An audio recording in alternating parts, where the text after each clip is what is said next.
매출은 인건비 몇 배가 돼야 하는지 반드시 기억하시고 직원들을 채용하셔야 된다는 거예요. 그렇다면 직원들의 입장에서 한번 빙의를 해서 한번 생각을 해볼게요. 그렇다면 직원들은 왜 우리 회사에 근무해요?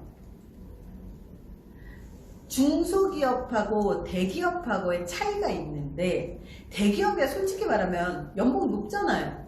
그쵸? 연봉 높고요. 복리 요소는 괜찮습니다. 근데 우리 회사에 근무하는 직원은 왜 근무해요? 막말로 월급 싸요. 월급 낮습니다. 우리 같은 회사 같은 경우 월급 낮죠? 그렇다고 업무량은 뭐 적나요? 업무량 많습니다. 특히 리더가 처음 리더가 되신 분들은 부하 직원한테 일을 체계적으로 지시하는 방법을 모르기 때문에 내가 하기 싫은 거 다 부하 직원한테 잡스러운 일 다 그냥 넘겨져 버리다 보면 애들은 확 터져버려요. 근데 그렇게 일시키시면 안 돼요. 왜 그런지 아십니까? 이 직원한테 업무를 주었다면 그 업무에 맞게 그것만 시키셔야지 내가 하기 싫다고 다 넘겨버리잖아요. 그럼 그 직원은요 회사 오래 안 있습니다. 1년 이내에 회사를 그만두고 나갑니다. 그럼 어떤 사장님들이 이런 생각해요. 1년 이내에 나가니까 그 퇴직금 앉아서 좋겠네? 이런 생각을 하시는 사장님이라면 빨리 사업 접으셔야 돼요. 왜? 직원이 오래 근무하는 게 우리한테 이득이지 절대 직원한테 이득이 아닙니다. 왜 그럴까요? 일단 사람을 채용을 해야 되잖아요. 그러면 채용하는데 얼마 시간 걸려요? 최소 한 달 시간 걸리죠? 그리고 한 달 시간 걸려서 그 직원을 채용을 출근을 했습니다. 그럼 이 직원한테 업무를 제대로 가르치기까지 얼마 시간 걸리는지 혹시 아세요? 제대로 가르치기까지 최소 3개월 걸립니다. 최소. 만약에 오늘 채용해서 내일부터 성과 나기를 바란다면 그거 자체가 잘못 생각하고 있는 일이라는 거예요. 저는 직원 딱 채용을 하잖아요. 그러면 이 친구의 역량을 첫 번째로 확인을 하고요. 한번 일을 알아서 시켜봐요. 그리고 나서 결과를 딱 보잖아요. 그러면 이 친구가 어느 정도의 역량이 되고 어떤 지식이 있고 기술이 있고 뭐가 부족한지 딱 나와요. 그거 평가하실 수 있어야 돼요. 그리고 난 다음에 우리 밑에 있는 지금 메인으로 있는 직원한테 이 친구한테 보내요. 보내서 일 가르치세요. 그러면 지금 블로그 한 직원 같은 경우는 가가지고 원래 얘가 했었던 겁니다. 그래서 이 친구한테 가가지고 블로그 하는 거 쓰라고 가르치라고 해서 가르치고 난 다음에 이 친구가 가르쳤다고 그 자리에서 우리가 원하는 대로 다 할 수 있을까요? 그런 세상은 없습니다. 가르치고 나는 건 말 그대로 가나다라 마바사 이렇게 쓰는 거예요. 요걸 가르치는 거지 글은 이렇게 쓰세요를 가르치는 게 아니거든요. 그래서 이 쓰는 요령을 배웠어요. 요령을 딱 배우고 딱 쓰는 걸 봤는데 잘 쓸까? 사실은 그렇지 않아요. 그래서 이 친구가 쓰는 요령을 배우는 것까지 하고 그 다음부터 제가 계속해서 핸들링이 들어갑니다.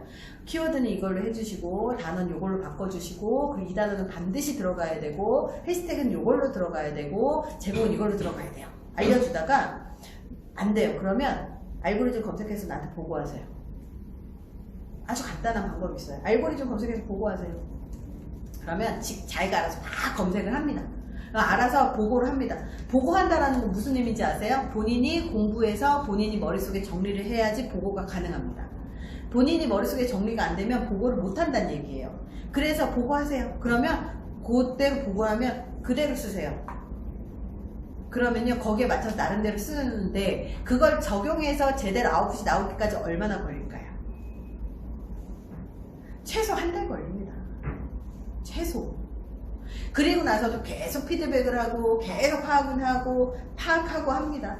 그렇게 해서 일 제대로 가르칠 때까지 3개월이 걸려요. 그러면 채용하고 일 제대로 가르칠 때까지 4개월이 걸리죠. 이 4개월의 시간이 원래 일을 제대로 하는 아이가 그냥 있었다면 이 4개월 동안 매출이 몇 배가 더 낮겠죠. 근데 이 직원 하나가 교체되면서 한 명이 더 투입돼서 가르쳐야 되죠. 이 인건비 빠져야 되죠. 또 가르치는 사이에 버벅대면서 이 아이가 3개월 동안은 일을 하는 게 아니라 배우는 시기이기 때문에 그것 또한 버리는 투자 비용이라고 보셔야 돼요. 그래서 그렇게 사람들이 계속 교체되는 건 옳은 게 아니에요. 우리가 관리하는 방식에서 봤을 때. 그래서 우리 직원들을 한번 채용을 했다면 오래 근무하는 게 낫고요. 오래 근무를 한다면 그 친구들한테는 항상 그만한 대접을 해줘야 되고, 그 아이가 스스로 우리 직원이 성장하고 있다는 느낌이 들게끔 해줘야 되고, 이 친구의 커리어 맵을 우리가 만들어줄 수 있어야 됩니다. 사실 처음엔 보통 적어도 몇 년간은 이 근무 형태나 월급이나 집에서 가까워서는 아주 간단한 이유로 처음에 입사를 합니다. 아주 간단한 이유예요. 저희 직원들도 보면 뭐 이유가 뭐가 있겠습니까? 그냥 재택근무하고요. 그 시간 적당하고요. 근무 이렇게 조율하기 편해서 와서 일을 했을 거예요. 근데 중요한 건 왔다고 하더라도 그 친구가 더 오래 근무하게 하는 건 누구 역량이냐면 다 리더 역량이에요. 그래서 우리 직원들하고 저 소통을 굉장히 열심히 합니다. 소통을 많이 한다고 해서 자주 만나는 뜻 아니에요. 자주 커피 마시고 같이 밥 먹고 이게 소통하는 거 아니에요. 아니 월급 주면 되지 월급 주는 시간 이외에 막 밥 먹자고 하면 좋겠습니까?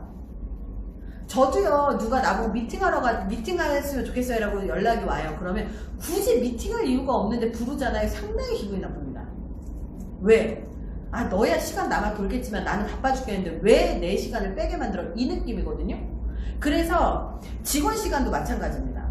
그래서 직원들 시간 함부로 빼거나 함부로 사용한다고 생각을 하시면 안 돼요. 딱 근무 시간에는 내가 사용할 수 있는 시간이지만 근무 시간이 종료되고 난 이후의 시간은 그 아이의 시간입니다. 그래서 리더가 반드시 머릿속에 기억해야 되는 건 첫 번째, 직원이 입사를 하고 이 직원에게 업무를 부여했다면 그 업무에서 추가되는 게 혹시라도 있다면 협의하고 양해를 구한 다음에 그 다음에 업무 부여를 해야지, 내가 하겠다고 딱 업무를 주면 이 친구는 오래 버티지 못한다.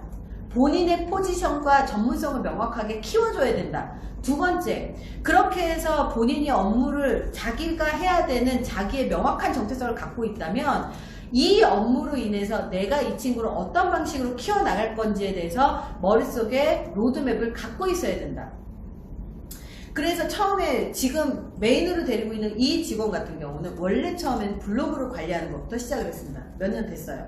블로그를 먼저 관리를 하게 하다가 제가 올해 들어서 유튜브를 시작했습니다.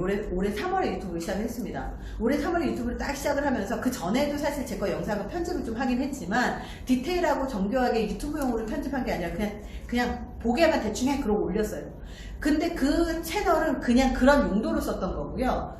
요번에 채널은 정말 말 그대로 유튜버로서 키우려고 한 거예요. 그래서 처음에 영상을 딱 편집하고 내가 막 편집을 하니까요, 우리 직원이 봤을 때 되게 별로였나 봐요.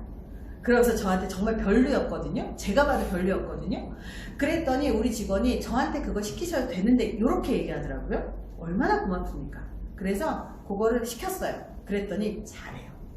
물론 처음부터 잘하지 않았어요. 100% 처음부터 내 마음에 들지 않습니다. 그러나 그 친구가 노력할 기회, 시행착오할 기회를 줘야 돼요. 그럼 노력할 기회를 갖고 있는 사람들은요, 스스로 만들어 나갑니다. 그래서 그 친구가 지금 영상을 굉장히 잘 만듭니다.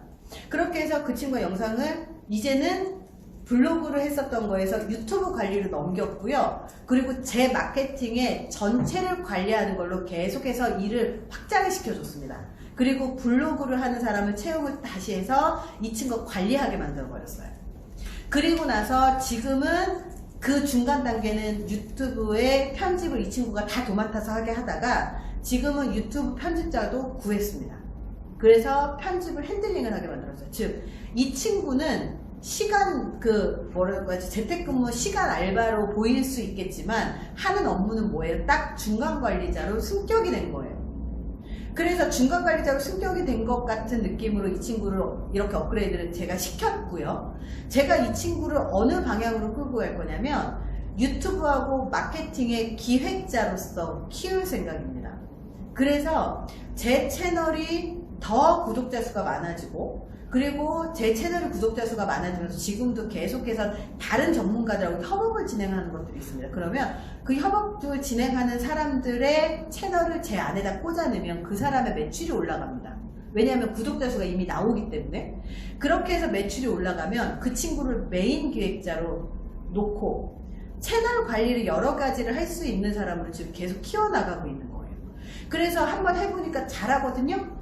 그러면 이제부터는 내가 이 친구를 직접 만나서 뭘 해야 돼요? 앞으로 당신의 미래의 커리어 관리는 이런 쪽으로 갈 거니 그런 쪽으로 너도 생각했으면 좋겠다라고 합의가 필요한 부분이 이제는 되는 거예요. 그래서 일을 잘하는 걸 확인을 했으니 이번 주에 토요일에 만나기로 했어요. 그래서 그 친구한테 이런 식으로 할 거니 이렇게 어떻게 했느냐라고 물어보는 작업들이 필요하고, 그리고 설득도 하고 설득하는 가운데에서 이렇게 하면 너에게 이런 이득이 있을 거다라는 것들을 알려주는 작업들이 필요합니다. 직원들은요 아무 생각 없이 와 있지만 아무 생각 없지 않습니다. 왜? 그 사람들도 얼마나 지겹겠습니까? 맨날 같은 일만 반복하고 성장할 그 기회도 없는 것 같고, 난 여기서 정말 같은 일만 반복하고 뭐 정말 소모품 같고, 우리 그런 거 다 싫어하거든요. 그래서 우리 직원이 이 일에서 어떤 비전을 갖게 할 것인지를 고민하게 만드는 게 되게 중요하고요. 여기에서 수당 얘기도 해드리면서 잠깐 쉴게요. 수당